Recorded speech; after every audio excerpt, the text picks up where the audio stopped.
Bir göz qırpımında dəstələndiler, qeyrətli kişilər hazır gəldiler, toplaşıb bir yerdə ant da içdilər, səngərə doğru hərəkət etdilər. Döyüşlər başladı səhərə yaxın, ağır günü idi Xocalımızın, dumanla hər yanı səpib örpəyin, kəsmək istəyirdi yolun düşmənin.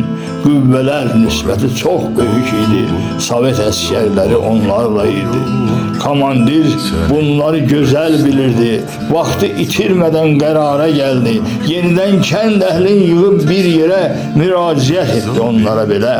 Analar, bacılar, gəlinlər, qızlar, sizdən nigarandır sizin oğullar. Düşmən qarşısında dayansalar da qeyrəti, namusu unutmuyublar. Belədir birlikdə bizim fikrimiz. Siz kəndi bu gecə tərk etməlisiniz. Görülən o dağ cığırları ilə bizlə vidalaşıb siz getməlisiniz. Komandir fikrini qəti demişdi. Hamı halallaşıb çıxıb getmişdi. Kənddə bir nəfər də gözə dəymirdi. Təkcə ərgillər səngərdə idi. Mərkəz vədə verdi, əməl etmədi. Yanan Xocalıya üç çevirmədi. Güzgülü daraqlı o baş bilənlər vətənin sərhəddini dala çəkdilər. Düşmən addım-addım irəliləyirdi. Qüvvələr nisbəti çox böyük idi.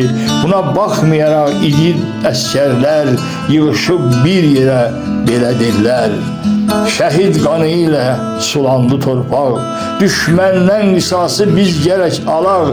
Qisas qiyamətə qalmaz deyiblər, qisası tezliklə biz gərək alaq. And isək torpağın hər qarışına, and isək ananın təmiz adına, and isək şəhidin axan qanına. Düşməndən intiqam alana kimi, torpaqdan onları qovana kimi, öynə bilmərik bir millət kimi, deyib gülənmərik bir insan kimi. And isirik, and isirik, and isirik.